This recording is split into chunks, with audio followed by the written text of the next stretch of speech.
En 1939, el oficial de artillería soviético Iván Grebay propuso una idea aparentemente absurda: montar estos cohetes de aviación en lanzadores terrestres móviles.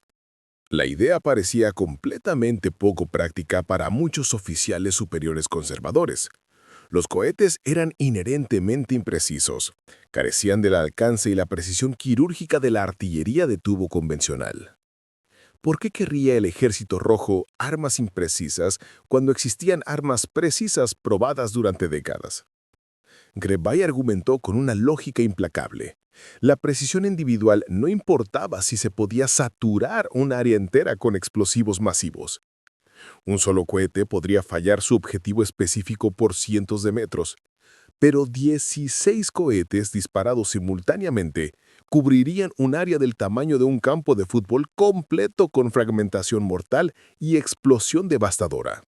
Y como los cohetes no requerían sistema de retroceso alguno, se podían montar múltiples tubos de lanzamiento en un solo vehículo móvil. Se podía crear un bombardeo de saturación apocalíptico con armas que costaban una fracción minúscula de la artillería convencional.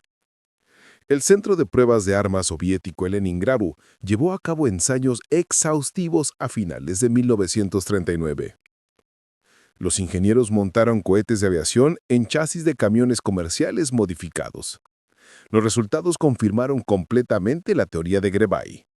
Los cohetes individuales eran extremadamente imprecisos, dispersándose en patrones amplios e irregulares, pero cuando se disparaban en salvas masivas, creaban efectos devastadores en área que la artillería convencional simplemente no podía igualar.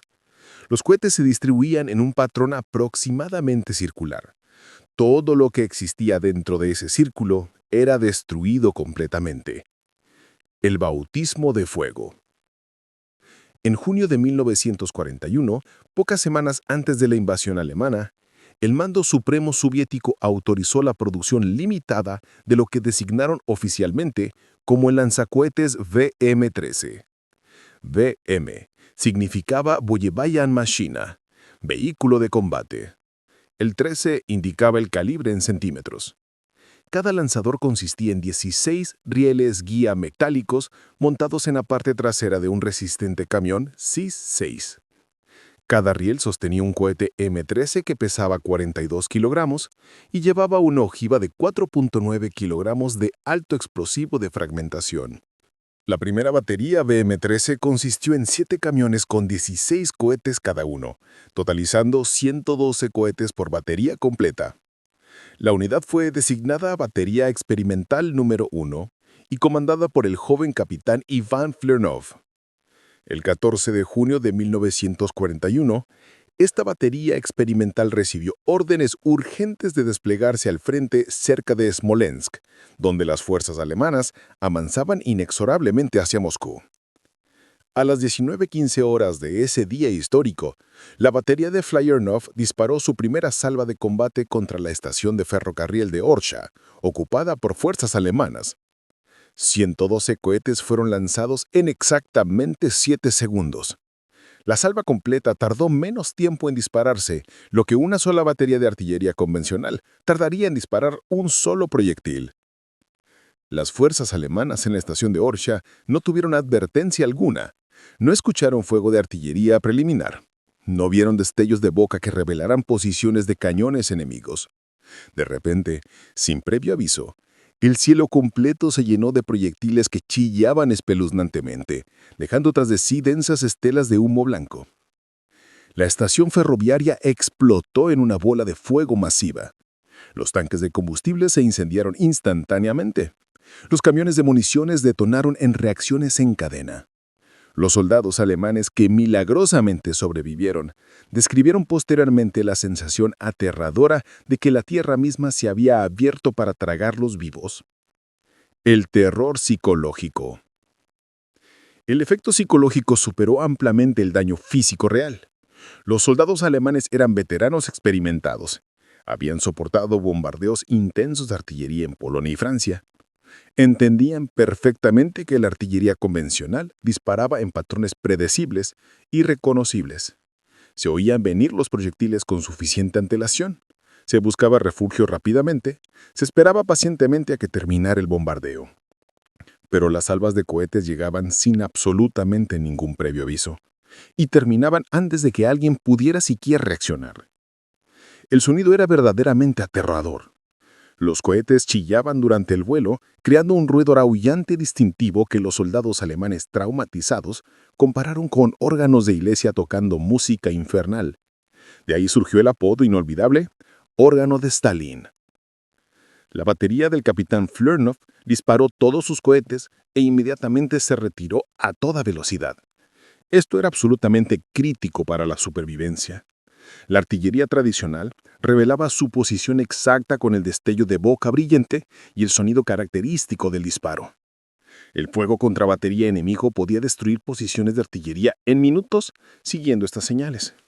Pero los lanzacohetes podían disparar su salva completa y desaparecer antes de que los observadores alemanes siquiera los localizaran. Los camiones eran altamente móviles, podían conducir rápidamente a una posición de disparo previamente seleccionada, lanzar su salva devastadora completa en segundos y desaparecer completamente antes de que el radar de contrabatería alemán rastreara las trayectorias hasta el punto de lanzamiento original. La producción en masa. El Estado Mayor del Ejército Alemán cerca de Orsha presentó reinformas urgentes describiendo una nueva arma soviética de tipo completamente desconocido. Las evaluaciones iniciales alemanas sugerían confusamente que podría ser algún tipo de mortero superpesado, o quizás cohetes antiaéreos modificados para uso terrestre. 4 de julio de 1943. El comandante Wilhelm Schmalz observaba desde su trinchera avanzada, situada 3 kilómetros al norte de Poneri. A través de sus binoculares, escrutaba la penumbra que precedía al alba. Durante 2 largos meses, el 9º Ejército Alemán había preparado meticulosamente la Operación Ciudadela. Schmalz lideraba un batallón completo de la 29ª División de Infantería, posicionado estratégicamente en el sector norte de lo que pronto se convertiría en el enfrentamiento de blindados más colosal jamás registrado en la historia militar. Sus tropas ocupaban trincheras sólidamente fortificadas, con troncos entrecruzados y múltiples capas de sacos de arena. En la retaguardia, los temibles tanques Tiger y los cazacarros Ferdinand aguardaban silenciosos en posiciones expertamente camufladas. Las baterías de artillería habían completado el registro de sus objetivos varios días antes. Cada pieza estaba en su lugar para el asalto que comenzaría en menos de 3 horas. Schmalz era un veterano curtido. Había combatido en las campañas de Polonia y Francia y llevaba 2 brutales años en el frente oriental. Conocía íntimamente el rostro de la guerra. Reconocía el sonido característico de cada calibre de artillería. Sabía exactamente cómo se sentía estar bajo un bombardeo aéreo. Entendía perfectamente lo que significaba cuando la tierra temblaba por explosiones lejanas. Lo que ocurrió a las 4:30 de aquella madrugada de julio fue algo que desafiaba toda su experiencia militar. La tormenta de fuego. El horizonte completo pareció desgarrarse en una explosión masiva de luz cegadora. No eran los destellos dispersos y aleatorios de la artillería convencional que conocía. Esto era diferente. Auténticos muros verticales de fuego que parecían incendiar el propio tejido del cielo. Luego llegó el sonido. No era el silbido agudo y familiar de los proyectiles de artillería convencional. Era un rugido ensordecedor, un aullido sobrenatural como nada que Schmalz hubiera escuchado en todos sus años de combate. Cientos, no, miles de proyectiles surcaban el aire sobre sus cabezas, dejando tras de sí estelas brillantes de humo denso y chispas incandescentes. Cayeron en oleadas perfectamente coordinadas, detonando sobre las posiciones alemanas con una furia volcánica que transformó instantáneamente los puntos fuertes fortificados en cráteres humeantes llenos de escombros en llamas y cuerpos destrozados. El bombardeo se prolongó durante 20 minutos interminables. Cuando finalmente cesó, el batallón de Schmalz había dejado de existir como unidad de combate efectiva. 2 compañías completas habían sido literalmente borradas del mapa. Los sobrevivientes vagaban aturdidos a través de humo tan denso y sofocante que bloqueaba la luz del amanecer, llamando desesperadamente a médicos que, en su mayoría, también habían muerto. En su informe oficial posterior, Schmalz escribiría que el arma que destruyó su batallón era fundamentalmente diferente a cualquier sistema de artillería que Alemania poseyera o siquiera comprendiera. Las fuerzas soviéticas la llamaban Katusha. Los soldados alemanes que lograron sobrevivir la bautizaron como el órgano de Stalin por el sonido escalofriante de los cohetes en pleno vuelo. Para cuando concluyera la batalla de Kursk, esta arma sería responsable directamente de aproximadamente 680.000 bajas alemanas, muertos, heridos o desaparecidos. Pero aquella mañana de julio, la mayoría de los comandantes alemanes todavía no comprendían la magnitud de lo que enfrentaban. El nacimiento de un monstruo. El arma que devastó el batallón del comandante Schmalz no nació de la innovación científica soviética, sino de la desesperación más absoluta. En junio de 1941, cuando Alemania lanzó la Operación Barbarroja e invadió la Unión Soviética, el Ejército Rojo poseía aproximadamente 60.000 piezas de artillería de diversos tipos y calibres. Para diciembre de 1941, apenas 6 meses después, las fuerzas soviéticas habían perdido más de 30.000 de esos cañones. Algunos fueron destruidos en combate. Otros fueron capturados intactos cuando la armadura alemana rodeó ejércitos soviéticos completos en gigantescas operaciones de cerco. La artillería tradicional requería fabricación de alta precisión. Cada cañón debía ser rayado con especificaciones exactas y tolerancias mínimas. Los mecanismos de recámara necesitaban piezas finamente mecanizadas capaces de soportar miles de disparos sin fallar. Los sistemas hidráulicos de retroceso requerían cilindros fabricados con tolerancias extraordinariamente estrictas. Además, cada pieza de artillería requería una tripulación altamente entrenada de 6 a 8 hombres que supieran calcular soluciones de tiro complejas, ajustar por viento y temperatura y mantener los sistemas mecánicos en perfectas condiciones de combate. La Unión Soviética a finales de 1941 simplemente no podía reemplazar 30.000 piezas de artillería convencional. Los bombardeos alemanes habían destruido fábricas enteras. Maquinistas cualificados habían sido asesinados o capturados por decenas de miles. Las materias primas críticas eran escasas. Pero los ingenieros soviéticos tuvieron una revelación crucial. Los cohetes no requerían cañones rayados ni complejos sistemas de retroceso. Un cohete era esencialmente un tubo simple lleno de propelante y una ojiva explosiva. Podía lanzarse desde un riel elemental. El motor del cohete proporcionaba el empuje necesario. Las aletas proporcionaban la estabilización básica. No se requería mecanizado de precisión alguno. La simplicidad letal. El concepto no era revolucionario. Los ingenieros soviéticos habían experimentado con cohetes de combustible sólido desde principios de la década de 1930. Para 1938, habían desarrollado el cohete RS-82 de 82 milímetros para uso en aviones de combate Ilyushin. Este cohete utilizaba un motor de propelante simple y llevaba una ojiva de fragmentación de alto explosivo. Era extraordinariamente barato de producir y razonablemente efectivo contra objetivos terrestres cuando se disparaba desde aviones volando a baja altura. La inteligencia alemana lo designó tentativamente como un sistema lanzacohetes múltiple, pero no tenía absolutamente ningún detalle sobre cómo funcionaba técnicamente o cuántos poseían realmente los soviéticos. Lo que la inteligencia alemana no sabía y no podía imaginar era que la Unión Soviética acababa de comenzar la producción en masa masiva del BM-13. La simplicidad radical del arma hacía posible una fabricación extraordinariamente rápida. Los rieles de lanzamiento eran simplemente acero soldado con técnicas básicas. El chasis del camión era un vehículo comercial estándar ya en producción. Los cohetes mismos no requerían componentes de precisión alguna. Una sola fábrica soviética podía producir cientos de lanzadores completos al mes, utilizando únicamente equipos industriales comunes y mano de obra semicualificada sin entrenamiento especial. Para septiembre de 1941, la Unión Soviética había producido más de 600 lanzadores BM-13 completamente operacionales. Para diciembre, ese número superaba los 1.000 y la producción se estaba acelerando exponencialmente. Fábricas en Leningrado, Moscú y Voronezh convirtieron rápidamente las líneas de montaje de producción de camiones civiles a producción masiva de lanzacohetes militares. Las matemáticas de la destrucción. Los cohetes mismos eran aún más simples de fabricar que los lanzadores. Las fábricas soviéticas producían el cohete M-13 a partir de tubos de acero estampados simples, llenados con propulsor sólido prensado y equipados con un cono nasal básico que contenía alto explosivo de fragmentación. No había mecanismo de espoleta complejo, no se requería mecanizado de precisión alguno. Los trabajadores con una formación absolutamente mínima podían ensamblar cohetes en cantidades de miles por día. En contraste dramático, fabricar un solo proyectil de artillería convencional de 76 milímetros requería mecanizar cuidadosamente la carcasa metálica, instalar un mecanismo de espoleta de precisión y llenarlo con explosivo bajo condiciones estrictamente controladas. Cada proyectil de artillería costaba más del doble que un cohete completo. Cada proyectil tardaba 5 veces más tiempo en producirse.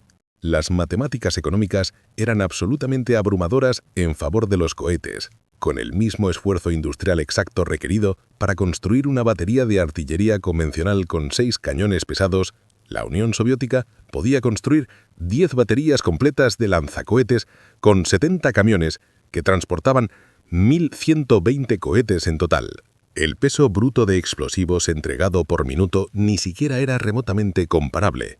Los lanzacohetes entregaban 50 veces más peso explosivo en el mismo periodo de tiempo exacto. Kursk. El apocalipsis preparado. La planificación alemana para la Operación Ciudadela comenzó en abril de 1943.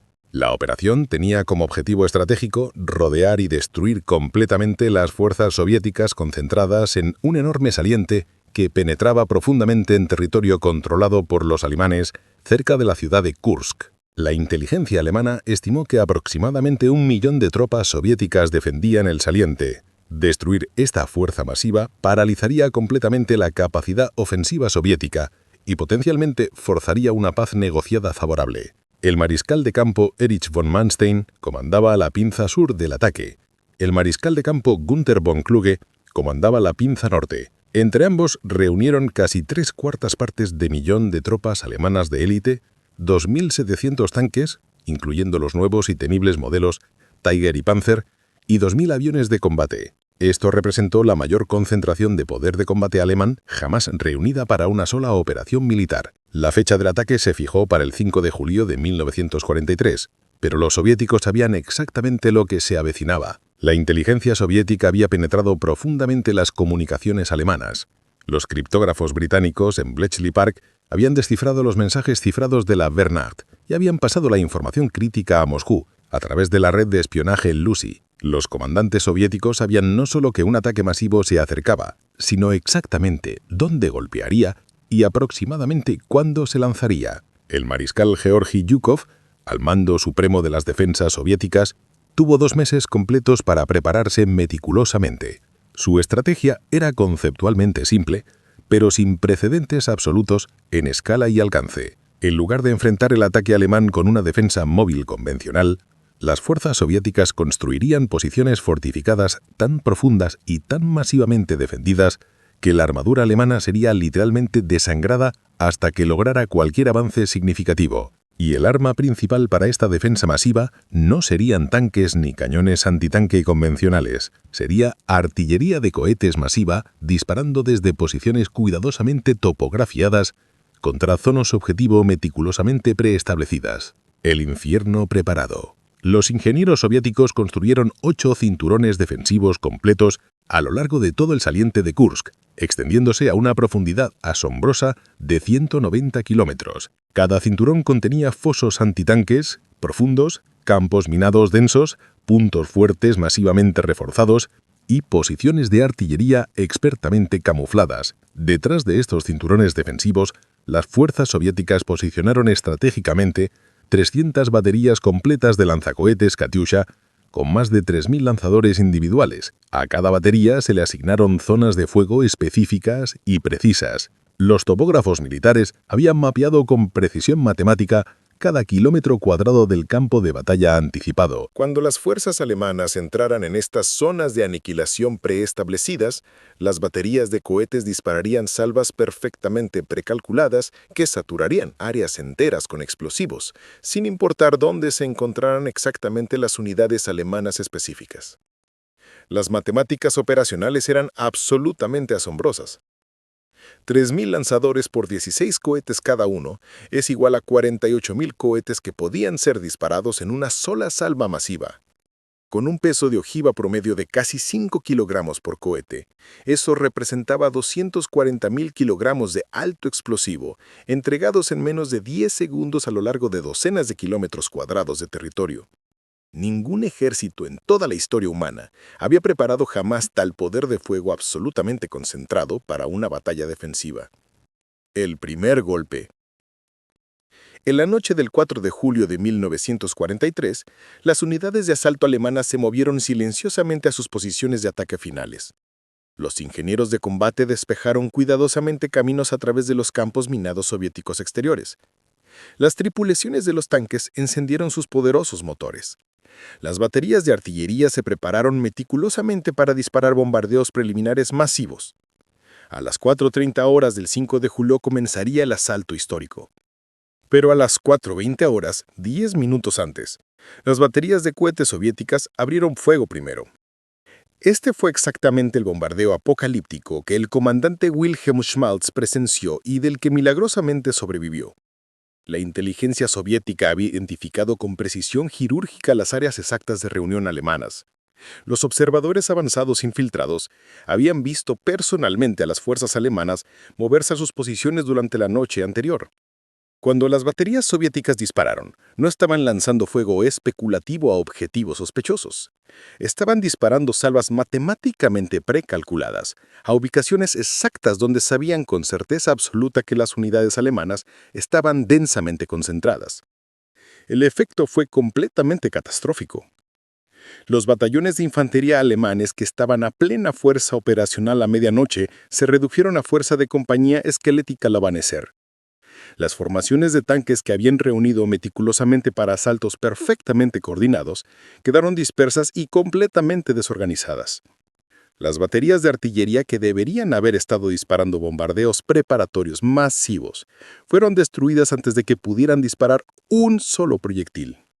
Y el bombardeo de cohetes no fue una sola salva limitada.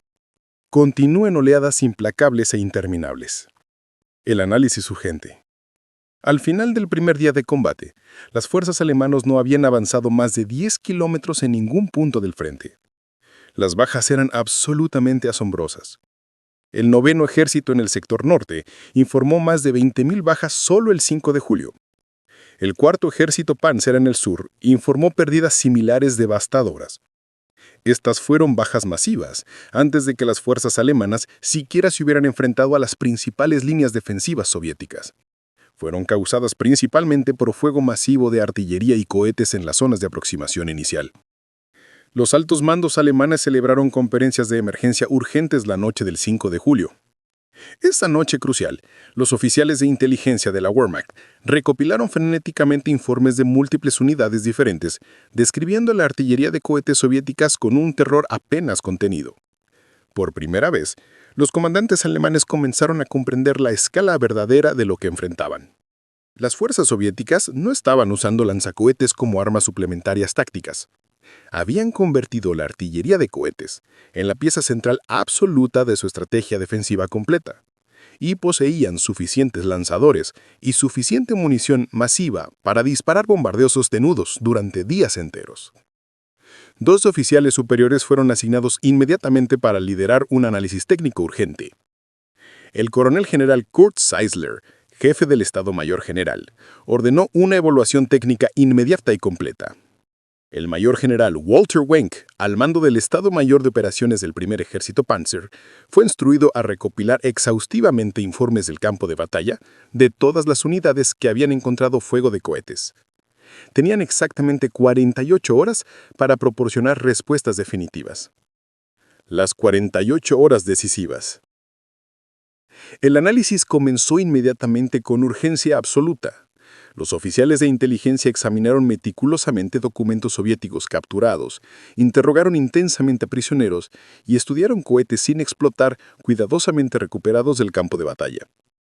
Lo que descubrieron fue simultáneamente impresionante y profundamente preocupante.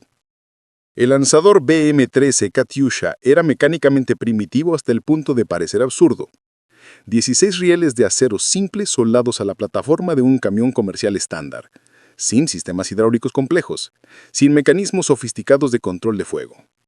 Cada cohete simplemente se asentaba en un riel de guía básico y se lanzaba de manera eléctrica. El sistema completo podría ser operado por una tripulación de apenas 5 hombres con formación absolutamente mínima.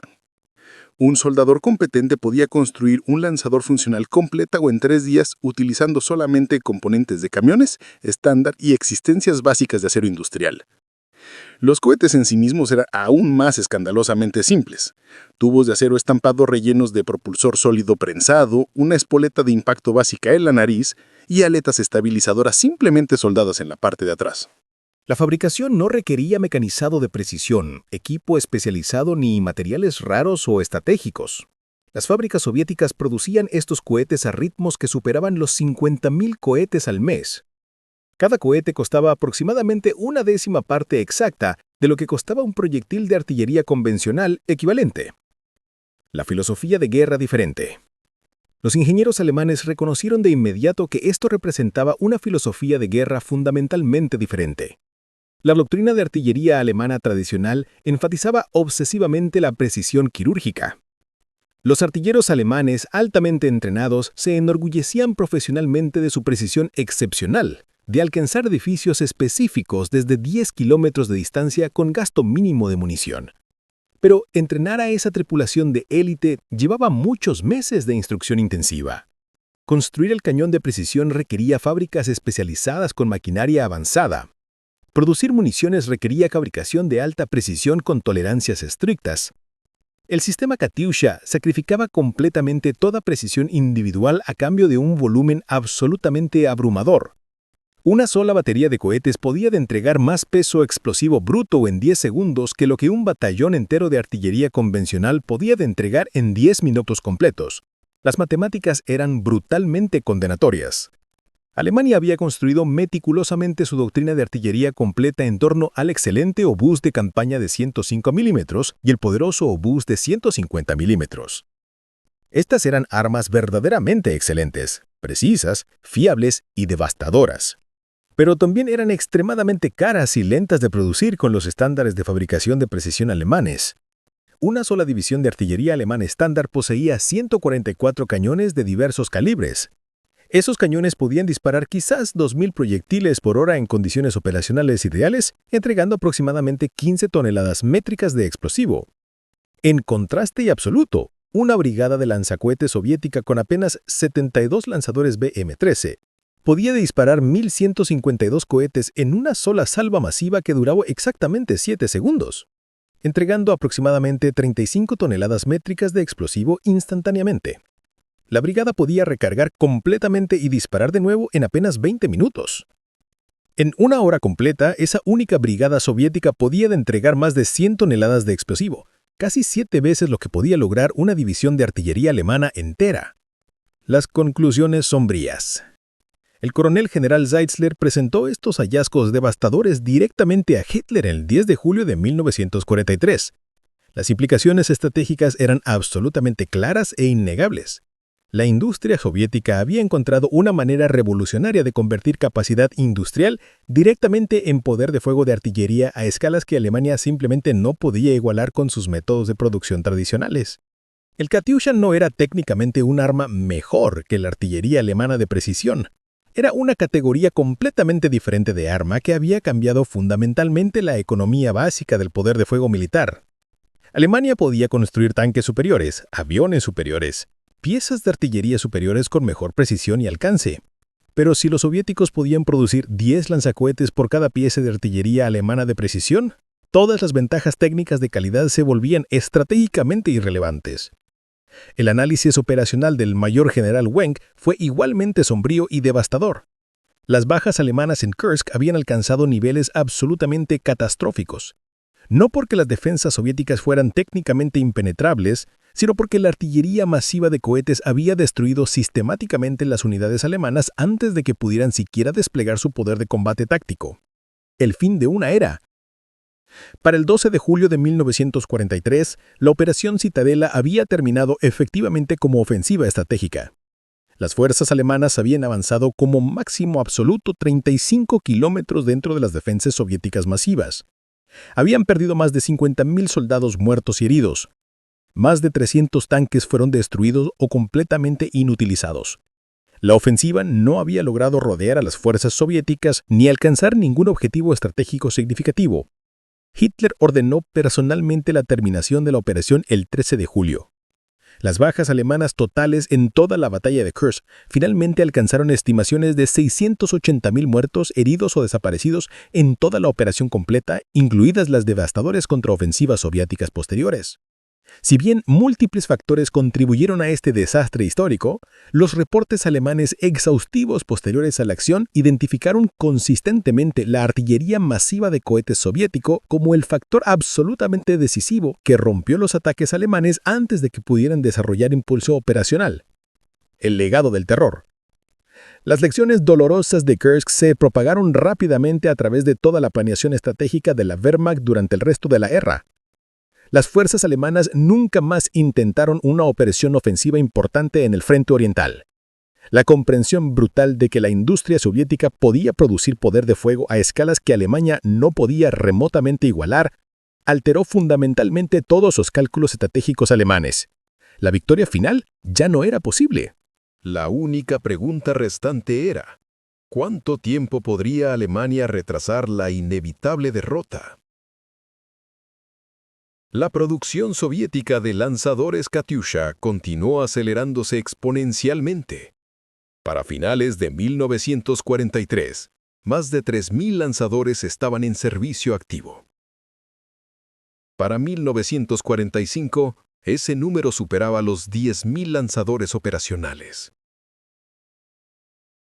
Los soviéticos también desarrollaron modelos mejorados y especializados, incluyendo el BM-31 con cohetes más pesados y el BM-8 con cohetes más ligeros para diferentes aplicaciones tácticas específicas. El concepto básico se mantuvo absolutamente sin cambios. Lanzadores extremadamente simples, cohetes baratos, volumen absolutamente abrumador.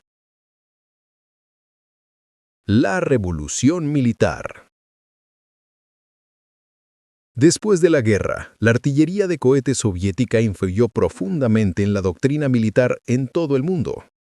Las naciones militares reconocieron universalmente que la precisión individual no siempre era necesaria si se podían lograr efectos devastadores de saturación de área.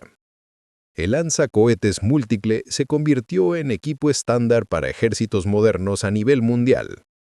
Los sistemas contemporáneos como el M270 MLRS estadounidense y el BM-30 Smerch ruso rastrean su linaje directo al revolucionario Katyusha de 1941. Los generales alemanes que estudiaron meticulosamente el Katyusha durante aquellas críticas 48 horas en Kursk comprendieron finalmente una verdad terrible. Las fuerzas soviéticas habían encontrado una manera revolucionaria de convertir capacidad industrial directamente en poder de fuego devastador en el campo de batalla, sin el largo entrenamiento especializado, la logística compleja o la fabricación de alta precisión que requerían las armas tradicionales. No era elegante, no era sofisticado, no era técnicamente impresionante, pero era devastadoramente, brutalmente efectivo. El testimonio final. El comandante Wilhelm Schmalz sobrevivió milagrosamente la guerra completa. En sus memorias, publicadas en 1953, escribió extensamente sobre aquella mañana terrible de julio, cuando su batallón fue destruido en minutos. Describió los cohetes Katyusha como algo fundamentalmente diferente a todo lo que existía en el arsenal alemán, armas que parecían encarnar perfectamente la filosofía militar soviética completa. Rudas, brutales, primitivas y producidas en cantidades tan masivas que hacían que la calidad técnica individual fuera estratégicamente irrelevante. Schmalz sobrevivió porque había estado en un puesto de observación avanzado ligeramente apartado de la posición principal de su batallón. La mayoría de sus hombres no tuvieron esa suerte. El arma que los destruyó le costó a la Unión Soviética aproximadamente 12.000 rublos por lanzador producir, más o menos el costo exacto de un solo camión militar alemán estándar. Cada cohete individual costaba apenas 30 rublos, aproximadamente el precio de las botas reglamentarias de un soldado de infantería. Por menos del costo total de equipar a un solo batallón de infantería alemán con uniformes y equipo básico, los soviéticos podían construir una batería completa de cohetes que aniquilaría a todo ese batallón en exactamente 7 segundos. Esa fue la realidad matemática brutal que los generales alemanes descubrieron durante su análisis exhaustivo de 48 horas en Kursk. Los soviéticos no habían construido un arma técnicamente mejor o más sofisticada. Habían cambiado fundamentalmente las matemáticas básicas de la guerra moderna. Y Alemania, luchando desesperadamente con capacidad industrial limitada, contra enemigos con recursos prácticamente ilimitados, simplemente no podía ganar una guerra decidida por matemáticas industriales puras.